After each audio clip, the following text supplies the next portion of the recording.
Oh no. No, no, no. No, no, no, no, no, no. No, no, no, no, no, no. No, no, no, no, no, no, no, no. No, no, no, no, no, no.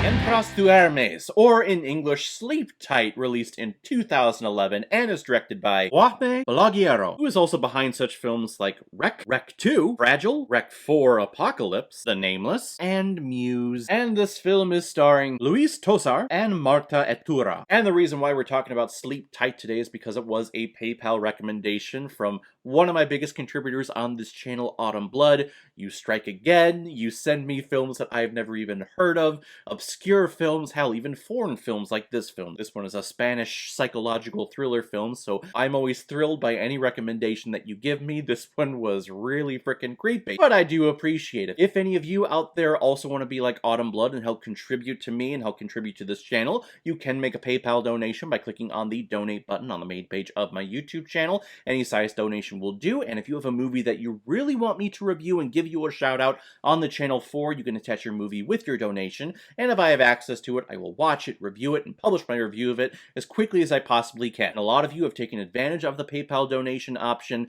Many of you have actually sent me recommendations from years ago, and I just haven't gotten around to it because there's only so many reviews that I can do per week. But if that PayPal donation comes in, I will put yours to the front of the line, and again, get it done as quickly as I possibly can. Cesar is a concierge of an apartment complex who is dealing with severe depression and is thinking about ending his own life. The only thing that is keeping him going and is providing any joy is his plan to see the most beautiful woman in the entire apartment complex slowly deteriorate to the same depressive state that Caesar is in. So Caesar will hide out under her bed, poison all of her shampoos and lotions, and create an infestation of cockroaches in her apartment. However, Caesar may be overstepping his bounds because Clara is going to the police and they're narrowing down the stalker suspect. So now Caesar has to decide whether to take his own life or to continue his mission of providing a life of misery to this woman. The first thing that comes to mind while watching this movie is this guy is one creepy motherfucker. It's a movie about a stalker.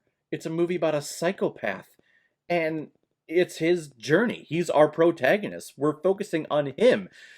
And I don't want to. I want to focus on Clara and have her figure out, oh my god, what's happening to me, and have her vanquish the evildoer in this movie. But that's the fun thing about art. That's the fun thing about stories. It doesn't necessarily mean that your protagonist is the quote-unquote good guy. The protagonist is just our central figure, and in this case, it's the stalker. So you get to see from the stalker's viewpoint, and all the calculation that he puts into all of his little traps, and all of his little things just to make this woman's life a living hell. And really not much clarification is provided to the audience as to why this guy picks this girl to stalk.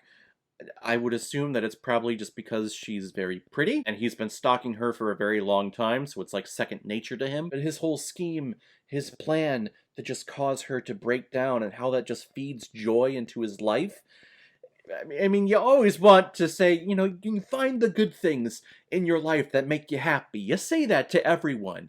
Except when it comes to a stalker like this, the bad things are what causes him to feel good. So I don't want to say that to him, because that's bad. From a moral standpoint, this guy is a piece of shit, and I want him to just go away. But in terms of a character, in terms of the story, following it from his perspective, yeah, I'm going along with him, and there are points in here where I didn't want to, but I found myself kind of rooting for him to not get caught. There is a sequence in here where he is like centimeters from being caught by Clara and her boyfriend. And I'm like, oh my god, you gotta move. You gotta move quickly. Wait, why am I saying that?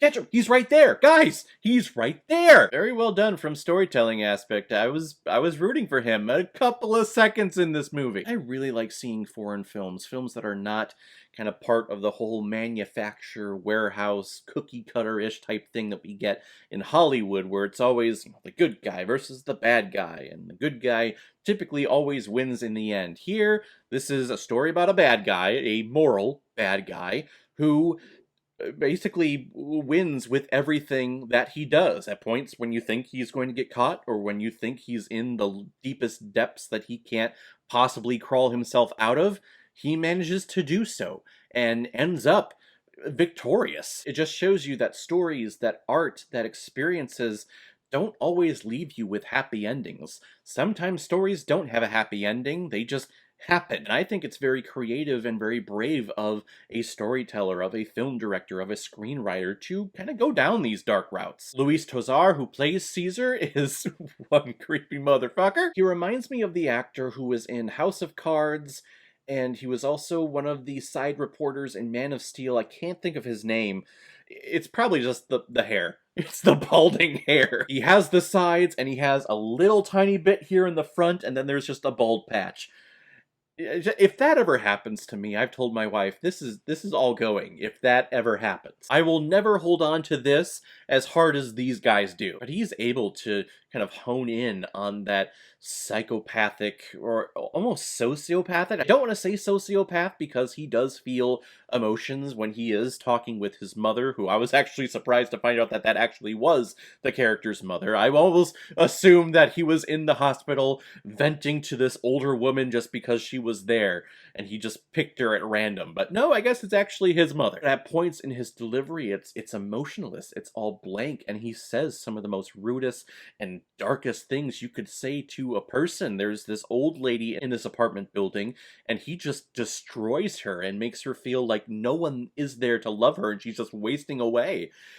And he does it without flinching. But he does feel emotion on his own time. That's the crazy thing about this guy. And Marta Atura, who plays Clara, you just feel terrible for. I think she does a great job of being just that innocent, clueless victim as to, hey, what the fuck is going on? Plus, she's beautiful as all hell. You could definitely tell why someone would be infatuated with her. Just, of course, you know, with a normal person, they would be like, wow, she's very pretty, and now I'm going to continue on with the rest of my day. Caesar, though, goes, wow, she's very pretty, I must destroy her. Creepy-ass motherfucker, someone's actions who I do not condone at all. It does make for a very entertaining and very bone-chilling psychological thriller here, though. I'm going to give Sleep Tight 4 out of 5 Blu-rays. I like it a lot. Alright everyone, now because my favorite part of my video is where I randomly select which movie I'm going to be watching next, and we're still in October, it's still Halloween month, so we're going to be selecting from all of the Halloween films that I've owned and have been recommended to me, so let's take a look. The Belko Experiment! Awesome! I've been meaning to see this. I remember it's like Battle Royale, but in an office complex. Which, that sounds like my dream on a daily basis. The next manager who says, oh, where's your sense of urgency? Battle Royale! I am very excited to finally check this out, and we'll check it out next time. So guys, have you seen Sleep Tight? What did you think about it? Were you as creeped out as I was? Hopefully you were. Whatever you thought, comment below. Let me know what you thought about it. And as always, if you like what you see here, if you like my take on movies, then hit the subscribe button and make sure you hit that bell. See you the next time I release my next movie review. So guys, I will see you next time with my review of The Belko Experiment. So in the meantime, be well, be good to each other, and go watch a movie. Take care, guys.